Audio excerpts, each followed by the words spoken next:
Happy Wilder Mind Days, boys. Oh, yeah, gotta get it.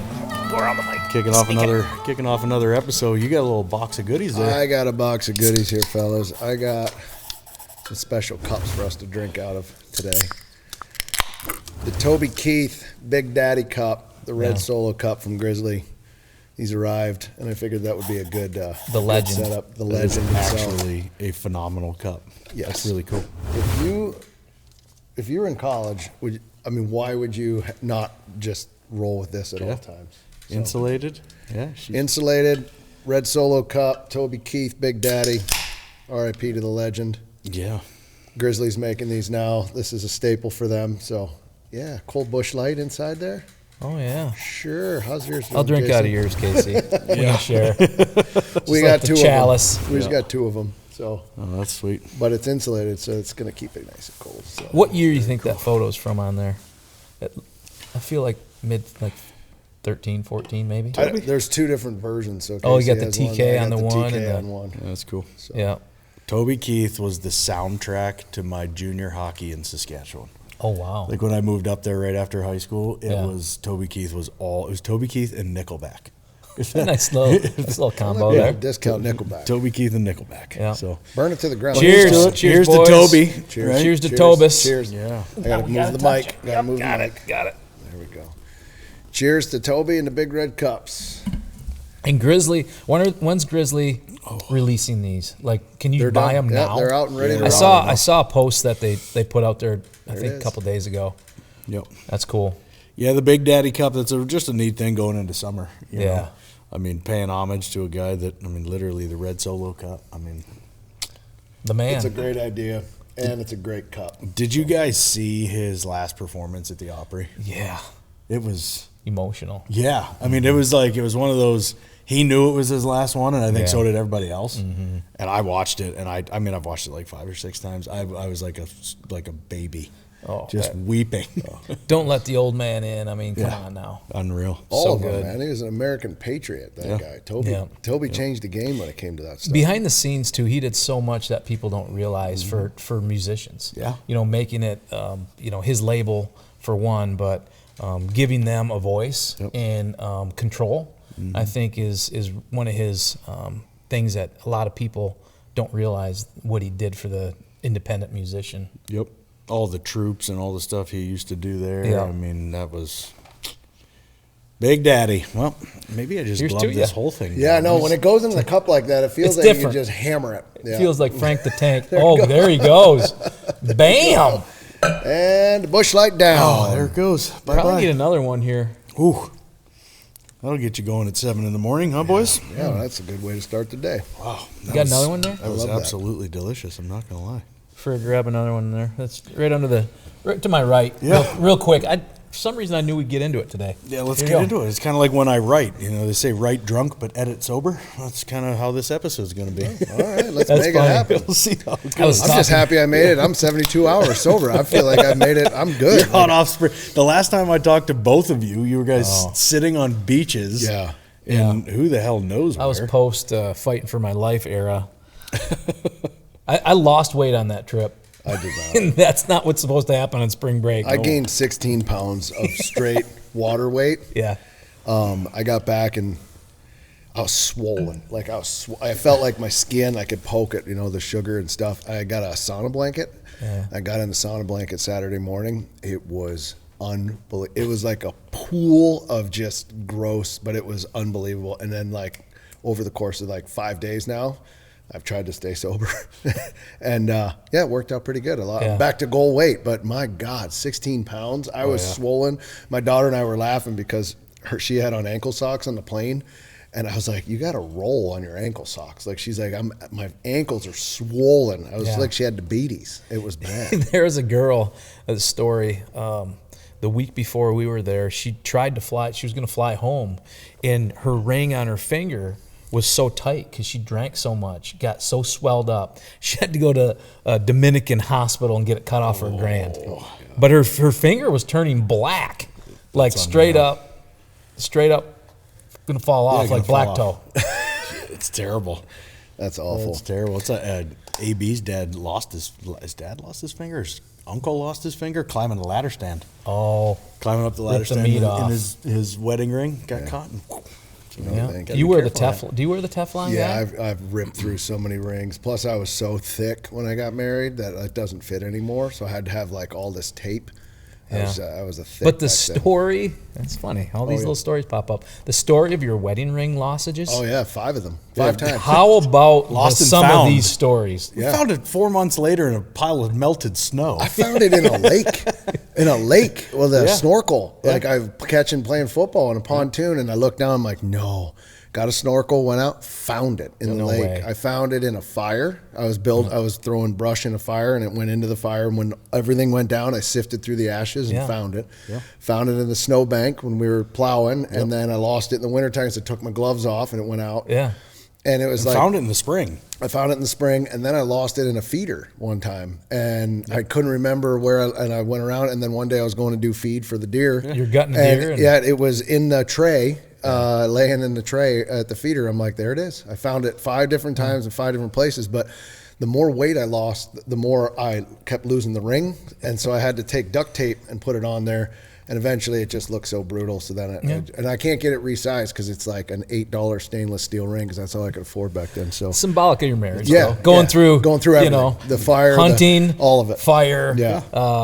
So I switched to Bottom of the these lake. guys, and I what are they, Kalo rings or whatever? Like they're little. Halo. I think these are like this. This is like the cheap version, but Yeah. but I've broken like 6 of these working out and stuff, so it's like it's easy. So, but yeah, I I've lost lost a tennis shoe in my fucking house and I can't find it. We lost a wedding ring 5 times. The lake one is Wait a still the minute. one that got me. I can't believe like the other stuff was really, but the lake, like Well, that there's was on sand West and Twin it Lake. settles. Yeah, it was like literally Oh, at West up in Twin Lake in Lewiston. northern Michigan. We were on the pontoon. I mean, the chances of that are like infinitesimal, and I found it, and I was like, okay. It's basically like a perfect bracket. The Yeah, it is. snowplow one is the one that is. gets me because we wrote it off. It was like we looked for it and looked for it and looked for it, and now it's gone. Yep. And literally months later, Yep. everything melted in the spring. And we're like, hey, there's the ring. Oh yeah. Right on travel. Just sitting there out in the parking lot, just sitting out like this blacktop section of the driveway. Yeah. Just sitting right there. And then it just came back to me, the irrigation. Oh We yeah, had the irrigation Yeah, pump. so irrigation pump. I was changing irrigation pump on the farm, and we had a leak, bad one. It blew off. Boom! It blew. The pipe blew. Everything blew. Well, my ring blew off. I didn't think about it. And then I don't know, maybe a month later, same thing. That pipe blew, and it was shooting into the dirt. And so I looked down, and in the dirt, and the ring was flipping around right where the pipe blew. And I was like, that's Right where the unbelievable. It water reached in, pressure shot? Yeah, Exposed right where it. the water pressure shot. It exposed it, and it was flipping around in there. I was like, there it is. And I grabbed it out of there, too. It was crazy. It's like finding buried treasure. Yeah, exactly. Been there, done that. Yeah. Been there, done that. Been there, done that. Yeah, absolutely. You guys watch the old? You watched the Fenn's Treasure show on Netflix? Yes, I did. Have you? We watched it in a day. Like it was last weekend or this last weekend. We got back from spring break and I stumbled upon it. And I remember the story being, 10. I knew it took a while. I remember it. I kind of followed it, half-ass followed it. But we started watching it. I remembered all the little details about what happened. Yeah. Do you guys remember that story? We were actually, kind of pisses me off a little bit because when we were doing Code of the Wild on Travel Channel, we were going to do an episode Oh, dude. on that treasure. Yeah, we had and the I network, remember that The now. network bowed You out mentioned and that. they're like, well, we ended up doing another story, which we could probably get into today, yeah, which was... We need to. Which is absolutely fascinating. Yeah. But going back and now seeing this come out on Netflix and all the people talking about it. Yeah, man. I haven't seen it. You I got- saw that it's out, but I have not watched it You yet. got to so. check it out. So, kind of the backstory on Forrest Fenn. He was a Do a Vietnam quick version, pilot. so we're all yeah. Quick version. quick version. Vietnam pilot, flew 300 missions, got shot down twice, comes back to the States, becomes this like exquisite art dealer. Yeah. Movie stars like Michael Douglas and Ralph Lauren use him, and he's got this study and he collects artifacts. That's kind of like his thing. He finds out in like 08, 09, he's got kidney cancer, and he figured it would be terminal. Yeah.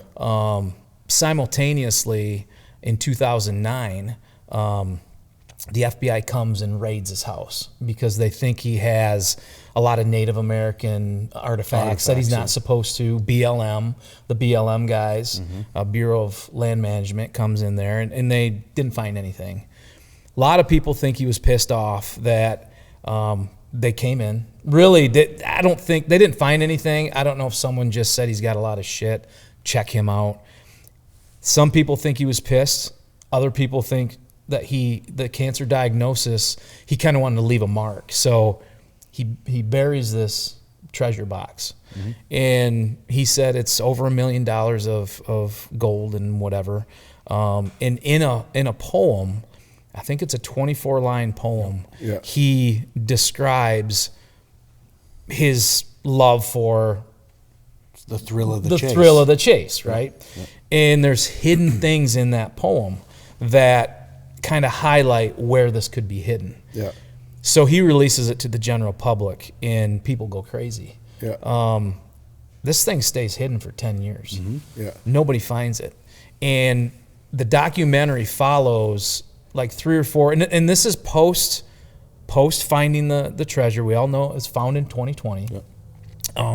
But the cool part about this, I was telling my son Gibson this, I said the cool part about telling a documentary nowadays is with all the technology on phones and video on phones and GoPros and stuff, you can tell a story that's already been found, like a treasure, but you can chase it along the way with these people. So even though you know the result, it was found, most people do, you're going along for the first time with all of these different people they follow. They gave them all their footage, and they tell the story like they're discovering it for the first time.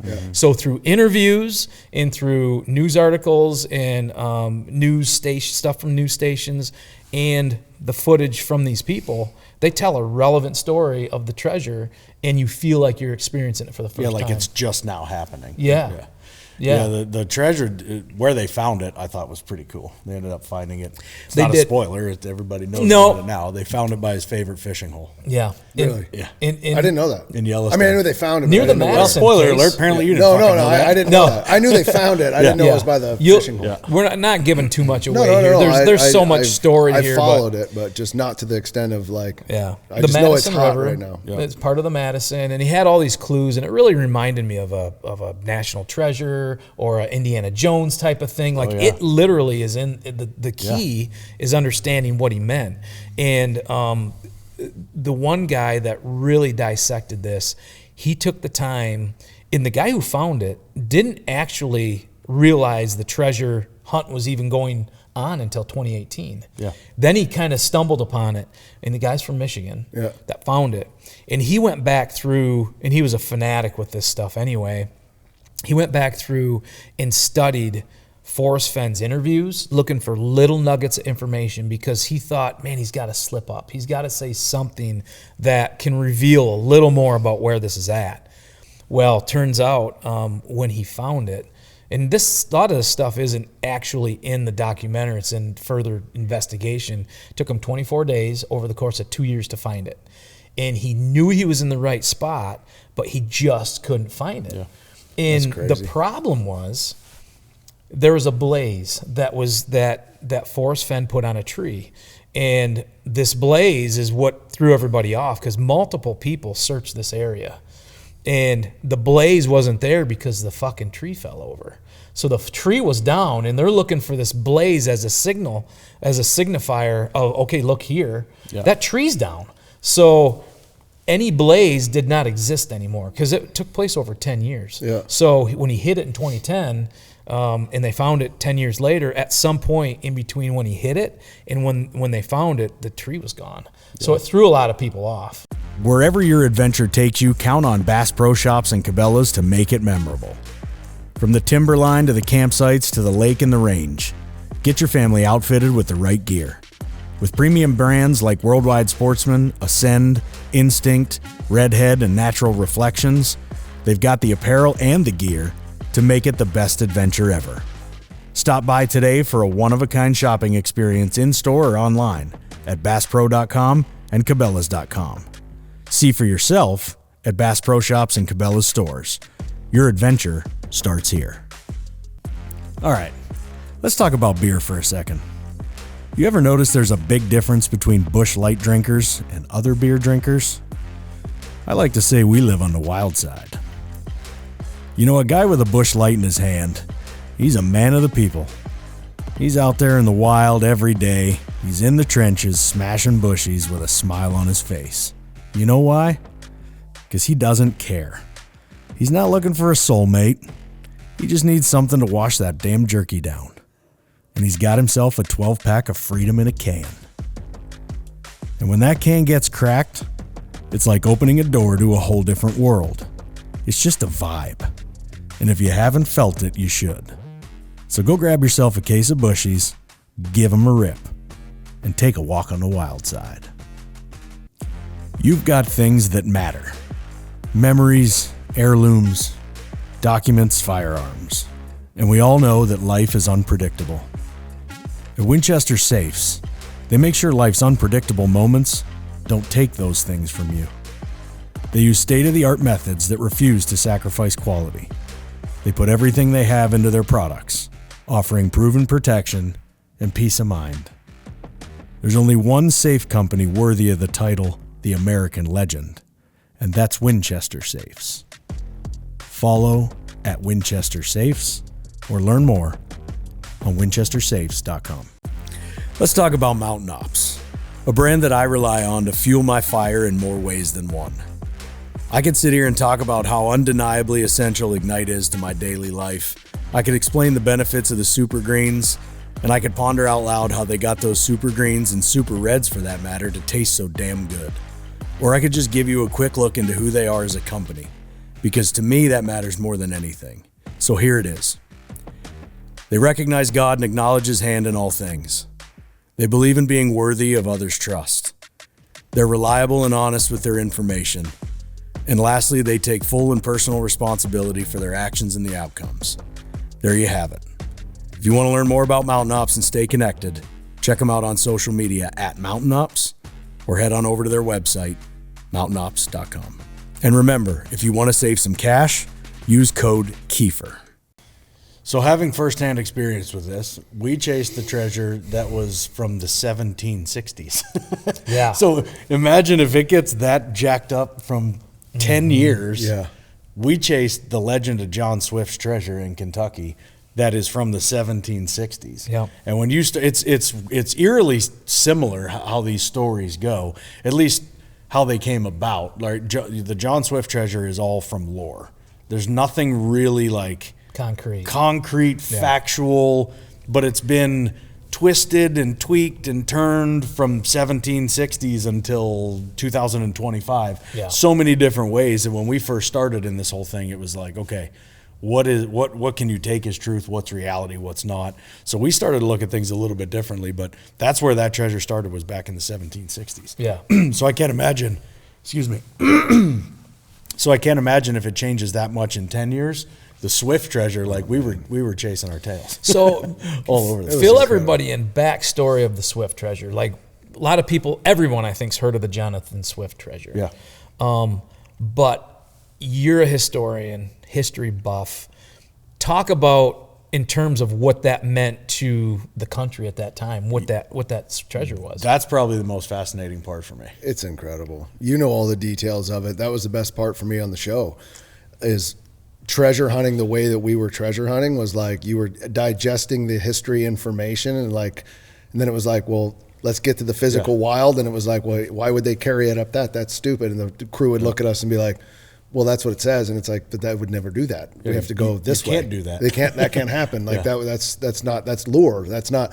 So that part was fun. And then I don't know. We've never talked about this before, and this could start some serious controversy right now, because at the end of the day, spoiler alert, but we fucking found it. Yeah, we found it. I don't care. This is like we have never ever talked about this publicly. Publicly, behind closed doors. Yeah, there's a handful of people that the story's been told to, and it turned into some crazy stuff. Yeah. So give them the backstory on this. Backstory, Jonathan Swift. The whole backstory. Thing, so that builds it. So there's numerous backstories. Again, we're talking pre-United States of America. Yeah. Like we're way back in the 1760s. in what I always find is, because I'm a history guy, is a fascinating time between the French and Indian War and when that ended, and the Revolutionary War. So French and Indian War ended in, I think it was 1763, somewhere in there, and then 1776, obviously, for the Revolutionary War. So you got a period of time in there where, as the story goes, the British, who were colonized here in America, had just come out of the French and Indian War, and George Washington could sense that we were going to succeed and become America. We were going to succeed from Britain, and we were going to become America. But he realized that we needed a way to pay for it, right? And so the way to pay for it, well, you couldn't get money from the French, couldn't get money from the Spanish, and so there was a legend that in what is now known as Kentucky, which back then, you got to remember, 1760s, Kentucky that's the western frontier. Yep. There was legend that the Shawnee had caves that had veins of silver in them. And so we had just come off French and Indian War. John Adams was partners in a law firm with John Swift's like dad or uncle or some sort of relation there. And you got to remember, this is all lore and tied together. And it's like, how much of this is actually true or not? It remains up for debate. But as the story goes, they were partners in a law firm. George Washington obviously knew John Adams, heard about John Swift. John Swift's kid was like this high adventure guy. So he goes to him and says, okay, here's what's going on. We need a way to fund this war that's impending and coming down the pike. Go into Kentucky, befriend the Shawnee, go find the caves, mine the silver, turn it into currency. Mm-hmm. And that's what happened. Like this guy set out, he set out with a team of people. They went into the western frontier. At the time, you got to remember also Daniel Boone was there. Mm-hmm. Like some of these guys were literally western frontier in it. They got into Kentucky. Apparently they found these caves of silver with the Shawnee, the Great Cave of the Shawnee, which is also a little bit up for debate, but they found these caves. They brought the silver out, they smelted it down, they made it into Spanish reals or Spanish pieces of 8, and we're going to use it to pay for the war. That's kind of how it all started anyway. Yeah. Where it gets really interesting is that they did all this. They turned it into currency, and then they tucked it back in the caves and covered everything up. Went back to Washington and said, okay, we found these caves. Mm-hmm. We found the silver. We turned it in. It's basically Fort Knox before Fort Knox was Fort Knox. Well, there's a really wild and crazy part to that as well. Even crazier. But they went back to Washington and said, we found it, we did it. It's in caves, and it's ready in the event that we ever need it. And so they left it in the caves in Kentucky. And very few people knew about where those locations were. Yeah, well, George Munday, I think, was one of the guys. Yep. There was a team of, what was it, like 6 or 8? Yeah, there's six explorers. I go back to when we found the names carved into the wall. You know what I mean? I'm like 1, 2, 3, 4, 5, 6. What was the J? John Monday. No. Was that it? What was JS? I know that. Yep. Oh, I got them. I have them all. I can't think of them off the top of my head. It was probably 6 to 8 total. Yeah, they were all there. But, he went and he told Washington, like, hey, we did this. It's over there. And then that's where Swift's story gets, like, crazy. It gets crazy. And, there's the John Swift Journal, or a version thereof, which, going back to, like, the passage of time, how many times has that thing been? A bunch.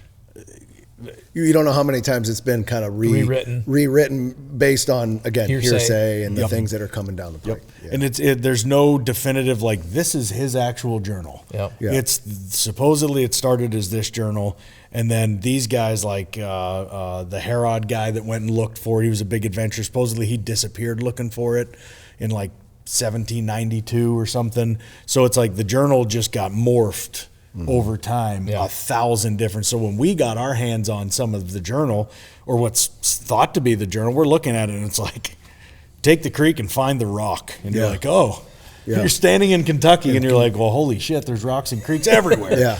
Turtle Rock was one of them. Turtleback Rock was a thing that it was like, and it could, you can interpret a turtleback rock 1,000 times, but that is when it started to get super interesting. But what I think's interesting is the way that he wrote this stuff. He did this in prison, right? Well, he was blind. Correct. So that's why I say his story gets crazy. Yeah. After the whole, like, we found the silver, we made the treasure into counterfeit, basically Spanish money. He goes back, and then he gets charged with treason. Yes. And they ship his ass back to Britain, back over to the UK. Yeah. They ship his ass back to England. They throw him in jail. And while he's in jail in England, he goes blind. Yeah.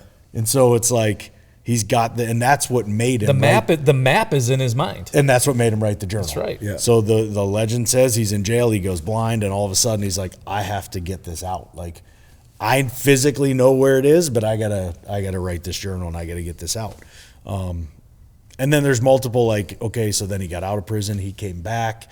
And the story that I thought was the most interesting to us, and part of the one that we operated off of, was when he came back, he was blind, but he led an expedition to go get it. And they couldn't find it. And because they couldn't find it, they just dotted him one when they were out there and left him lay. Never saw it coming. Yeah, that's just left him lay. Never saw it coming. He did not. Good. I like that. He did like my dog Shay, just never sees it coming. Yeah, never saw it coming. Yowzer. Yeah. Blind as John Swift. I mean, but there's so many little details along the way there. Like, we found the rock with 1771 carved into it. There was things, So to back up on our journey real quick, we did a couple of these places, right? Where so we're working with the team. There's producers. There's people who have done research, and they're giving us the research, and we're going to the places that they go. We've heard this is something, and then we're going there. And when Casey and I get there, it's like, it's nothing, but we're filming, right? So we're like, we're going to keep doing this. So we did that. We found some cool stuff along the way, no doubt. Like, there was some really couldn't be. But we get to this one spot, and we met a gentleman. Seems to no longer exist, but we met a gentleman. I'm actually kind of nervous to talk about this. We've never. This is crazy that we've never talked about it, but we're going to tell the story because this is what it is. This is what it is. I mean, it's out there. There's people that have been looking for this, and there one cave had been found. Yeah, we were looking for the second cave. Supposed to be 3 of them. 3 caves. We were supposedly looking for what was the second cave in the book and journal, like where it was located. But there was a time where we were going through the timber. I'll never forget this. And we went up the thing, this giant, and the crew's coming behind. And we're walking, and we're like, hold on a second.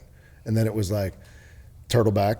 Yep. And the things, and we're like, and him and I are looking at each other like, seriously, like everything that is here is right in front of us. And it's the first time that I was like, is this a real thing? Yep. And then we went around the edge, and it got really steep, and we were like scooting across the rocks, and we were on the ledge.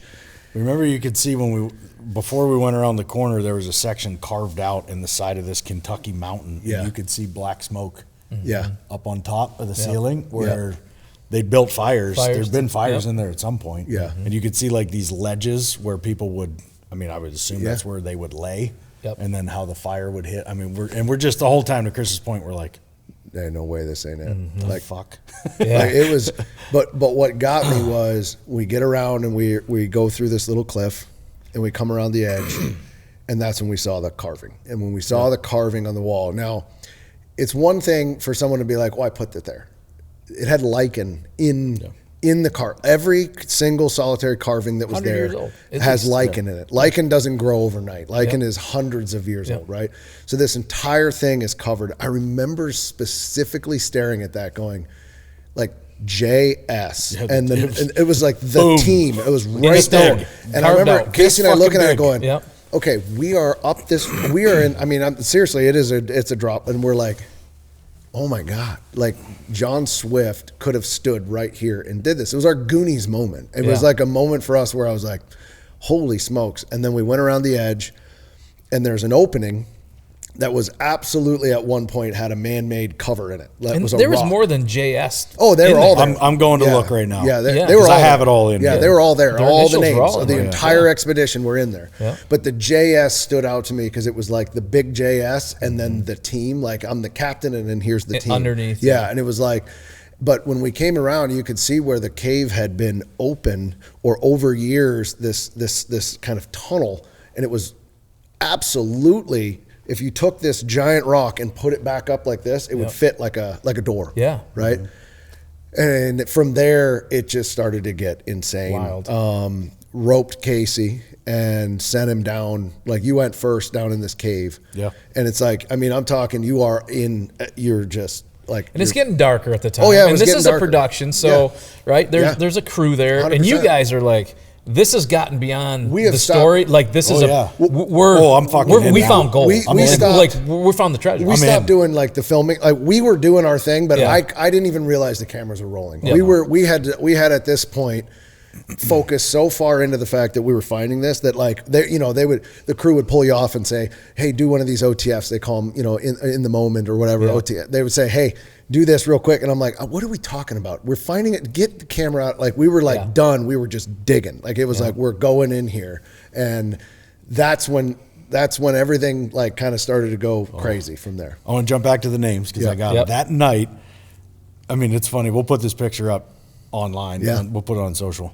That night, I went back and I busted my books open, and I was comparing the initials that we had found to the names that we had researched and found in books. Yeah. And I mean, you can still see the filth under my nails from digging in the dirt. Look at that. Jesus. But we got, and there was a couple of them that were dead giveaways that I think for me was like, holy shit. So one of them was Henry Hazlitt, the HH. Remember that? I remember that now. And then we had JM, which was Jonathan Monday. Yep. And then JS was Jonathan Swift. And then the WW, William Wilton. Yeah. Those ones were like, when we saw those, it's like, well, I mean, how many times do you get a guy's initials WW? Right. You know what I mean? So the shit like that just started to click. And this was all fresh in our mind as we were going out there. And I'm like, we just kept looking at each other. We're like, this is it. Like, holy shit. Yeah. There's where they talked about sleeping, right back around the corner. There's where that rock is.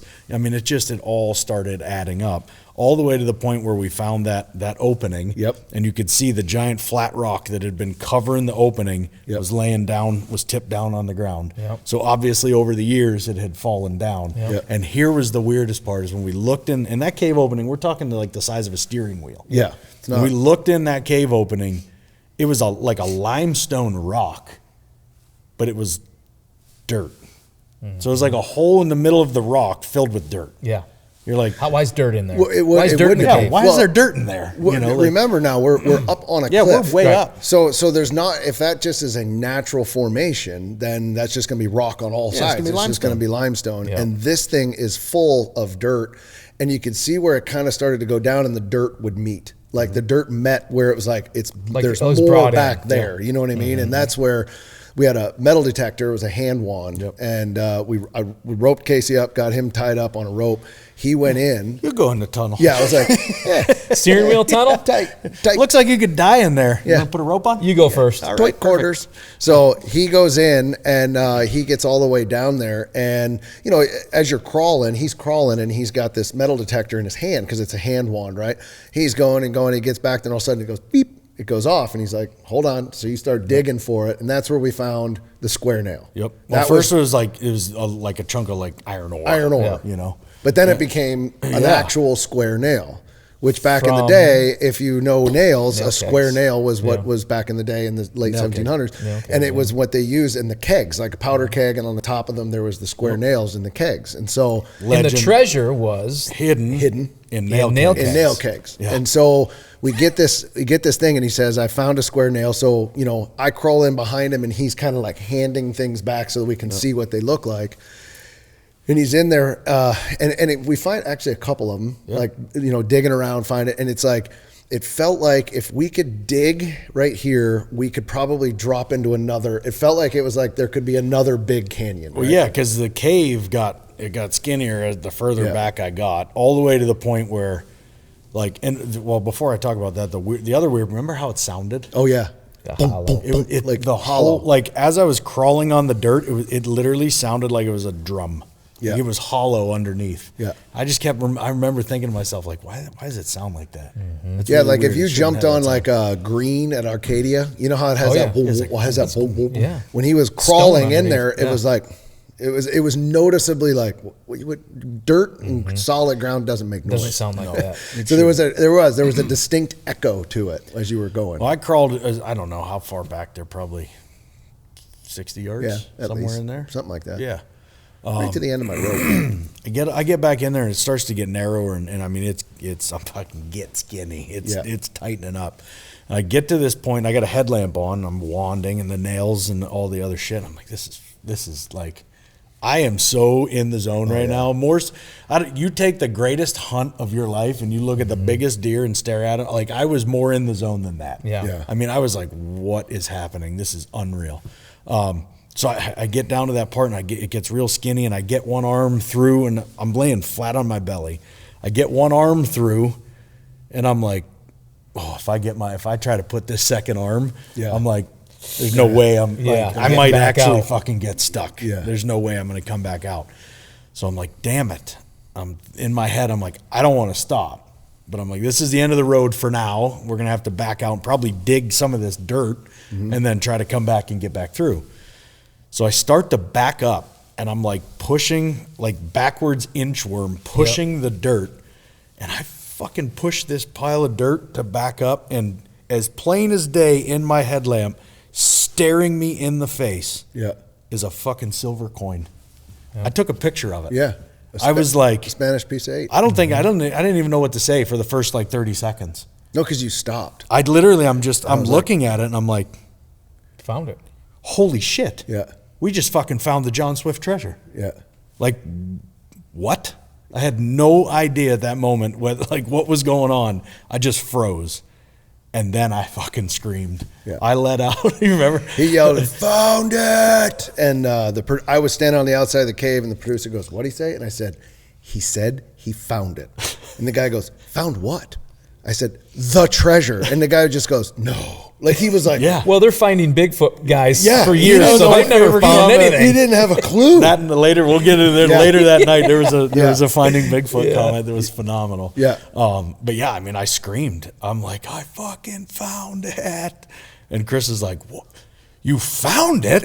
Like, I could hear them like, at the cave, you know? I had a mic on, so I'm just like trying to rip. I'm trying to like, he's getting pulled. He's like, quit pulling me. I'm like, get back like here. A lab. Yeah, I'm like, leave me alone, you know? So by the fast forward, like I'm losing my shit. I got this coin in my hand. I'm covered in dirt. I mean, absolutely. And I'm now fucking. I'm you're like full Indiana Jones. Oh, I'm like, Hey, you ever see a badger dig? You ever see a badger dig? That's what I was like. I mean, I was just digging. You're Chester Copperpot. Oh yeah, I was going absolutely buck wild. But Dios míos. we made the decision of like, come out here for a second and let's figure this out. And so I got out there, and the producers were on the sat phone. Oh yeah, they were on the sat phone with they execs. Left. No one found anything. Yeah. He's like, we've never found anything. He's like, you're not going to believe this. We can hear him on the sat phone. He's like, you're not going to believe this. And he was on the phone with the bigwigs. They immediately called the people. Whoever the people were on the other end of that line. And that's when stuff started to get real interesting. Yep. Yeah. And it was like, a little different. No, you didn't. Like, it was like, we got to go. Got to go. And we're like, what do you mean we have to go? It's right here. And they're like, we have to go now. And it was like, wait, what? Yeah, what are you talking about? We got to go. Yeah. We're like, you have to go. Yeah. And they literally, I remember like, it's getting dark.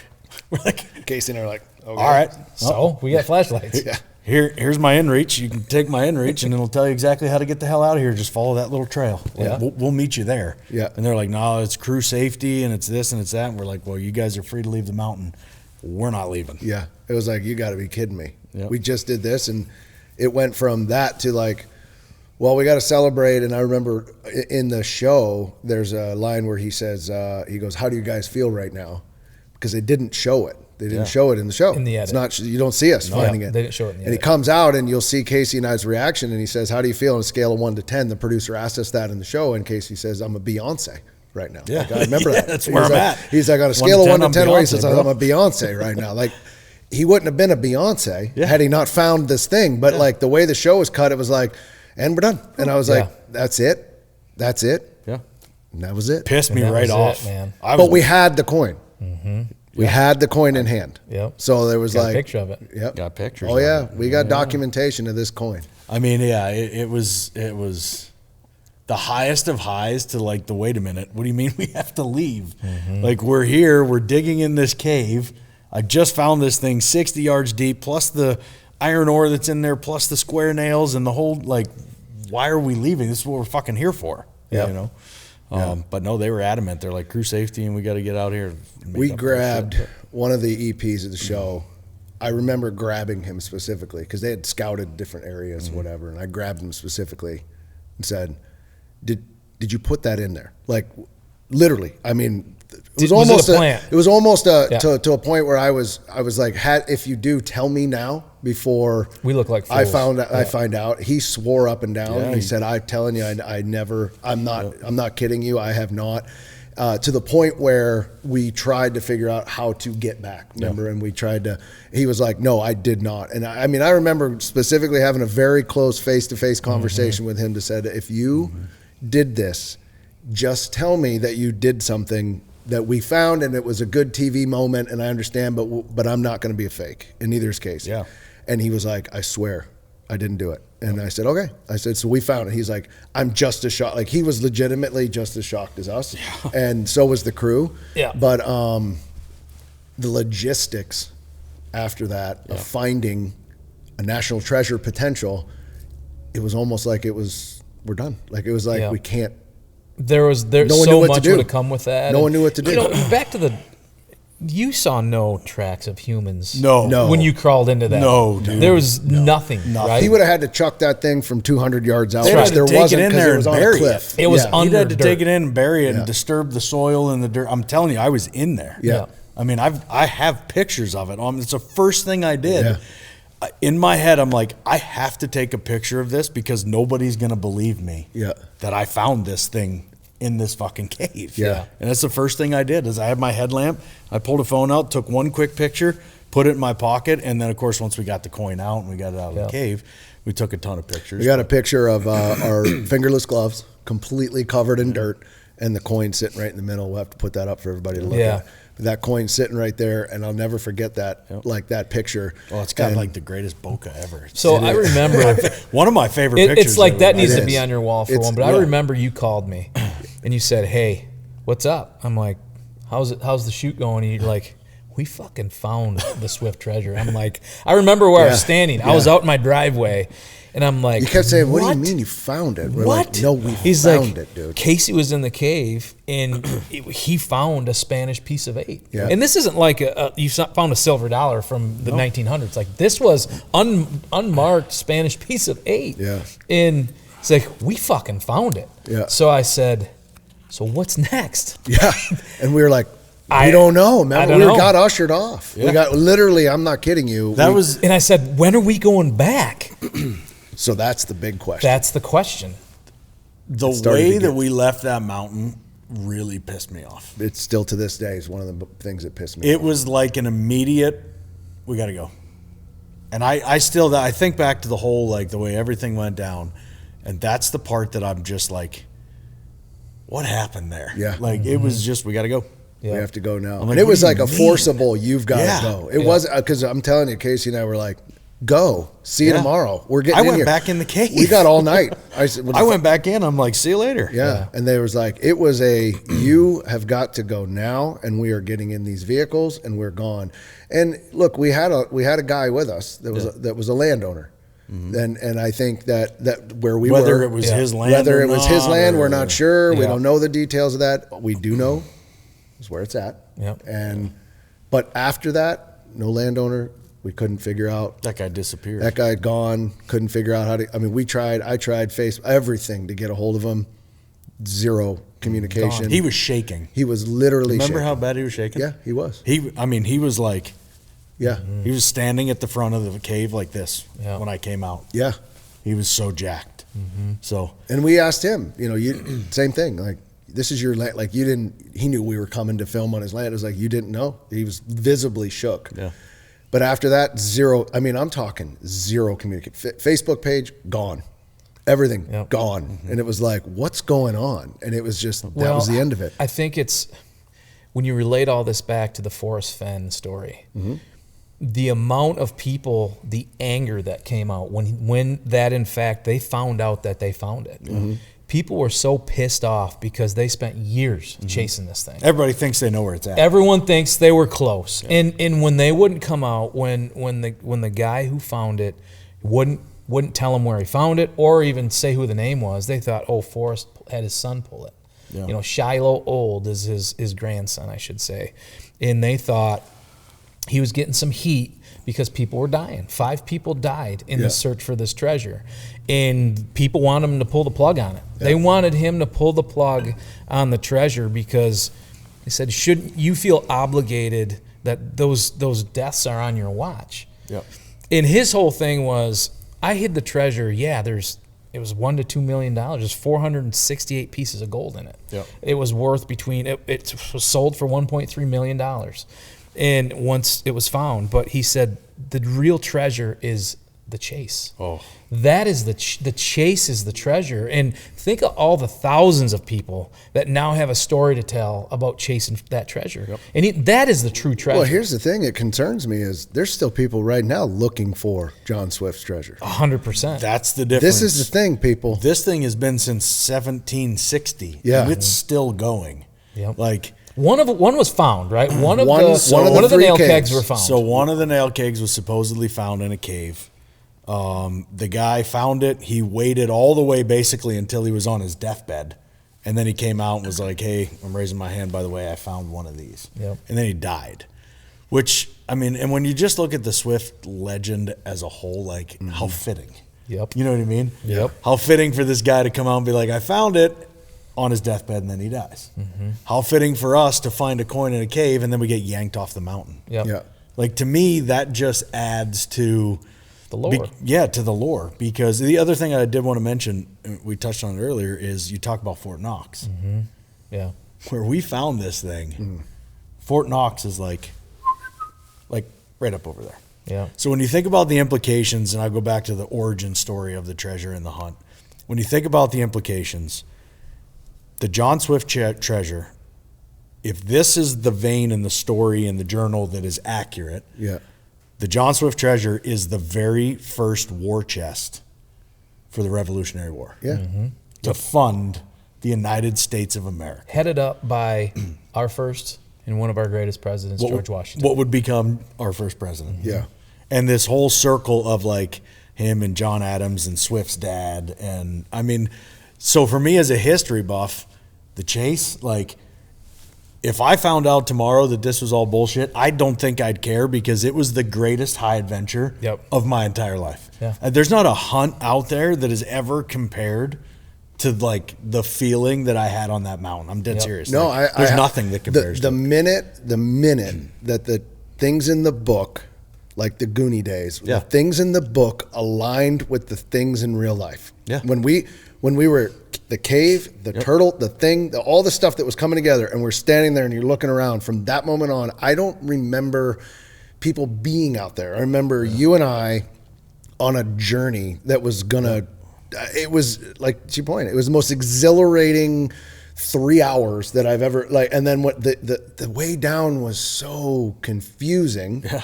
Of just like, wait, what are we doing? Like, we just did this. Yeah. And then I'm not kidding you, Lou, and I say we were off the mountain. We were off the mountain in cars and gone. Yeah. And it was like, and then we were shuttled. It was Wrapped. it. We were done. We gotta go. go. We wrapped. The show is, and we're like standing and staring at each other like, we got to go rent a car. We got to go back. We got to find this guy. We got and it just, and we tried for a couple of weeks. Now we know where it's at, no question. And we know the location of it, but now, is it still there? But Who we don't knows? know. Wow, that's the question. This is where it goes, right? And there's people out there Now today people know searching about it. for it. And I would love to go back. And it's just one of those things where you kind of go, well, we did it. And we did find that. And to your point, I don't know. Is it bullshit? Right. I don't want to find out. I know what we did. Yeah. I know what I have. I know what happened standing on that mountain, and I'll take that to my grave of exactly what happened on that mountain. And so at the end of the day, that chase is like That's the what it memory is, that man. goes, what an adventure. And we got the picture to say, here it is. And you got him and I standing outside of a cave and going, And you almost want to "That's leave what it is." like that in a lot of ways. I mean, I think,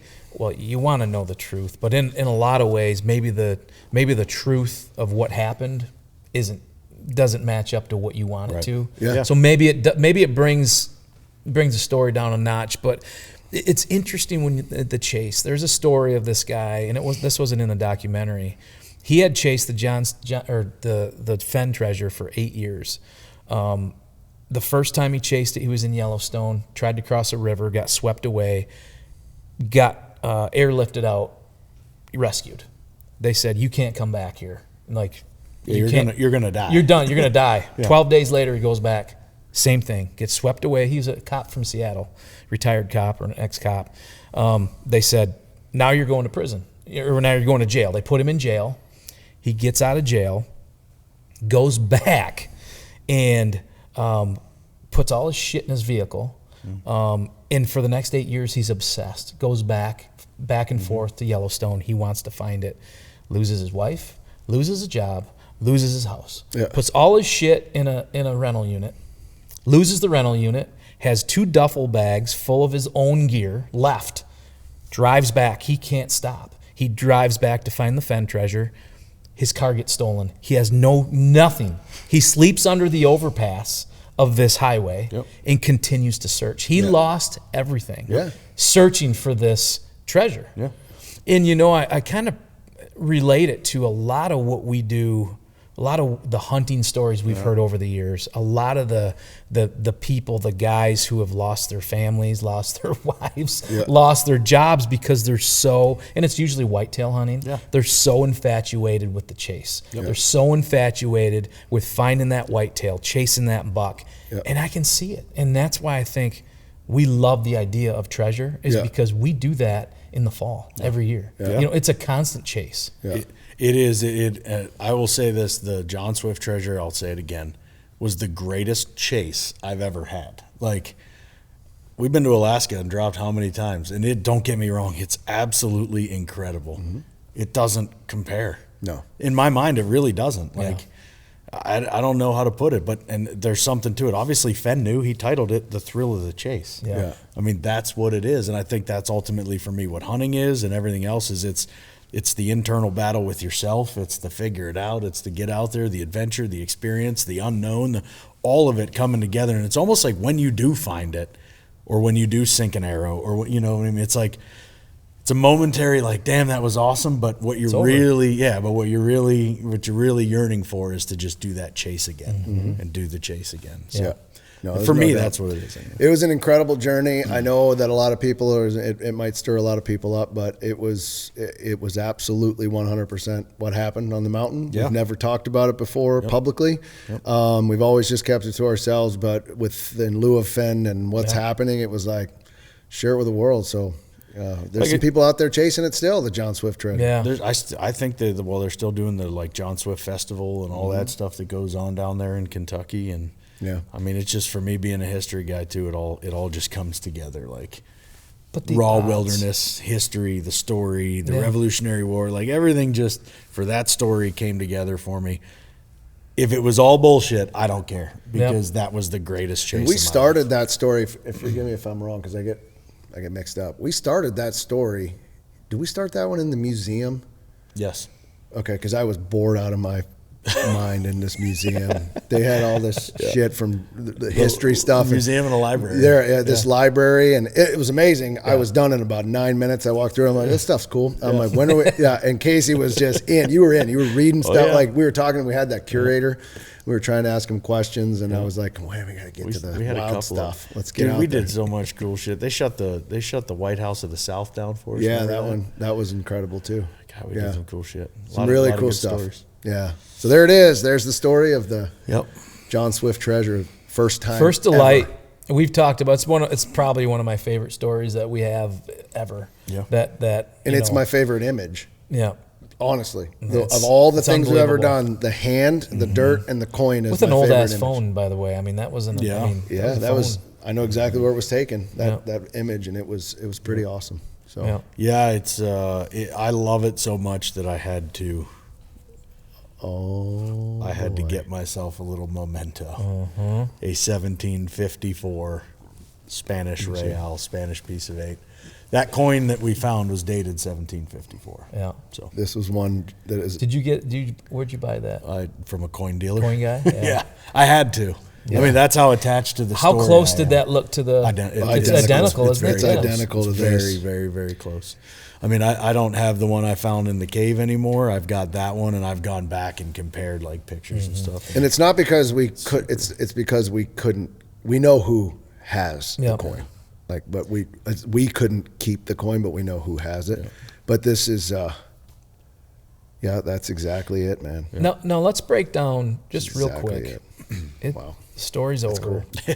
But the nail kegs, the nails that were out of the nail kegs, and the loose coin. Yep. Talk through how that could have happened. How could somebody have found it and ripped the kegs apart and just found a nail and happened to find one coin? Yeah, they could have, but let's also talk about what moisture does to wood from 1760 to 2000 buried in dirt. Yeah, buried in dirt, right? That wood is just, I mean, it rots to the point where it makes up the nail keg and then it rots out and then the nails fall out. So the idea is, in my mind, based on the story, these guys, how many nail kegs were there? Oh, there's multiple nail kegs. Yeah, some say there was 10, some say there was 30. I think if we'd have got back into where we wanted to go, we'd have found the whole damn thing. I think so too, because I think they obviously they can't just leave the nail kegs in a naked cave. They got to cover it up with something. Right. So how many days did they spend bringing dirt in and filling that son of a bitch up? Yep.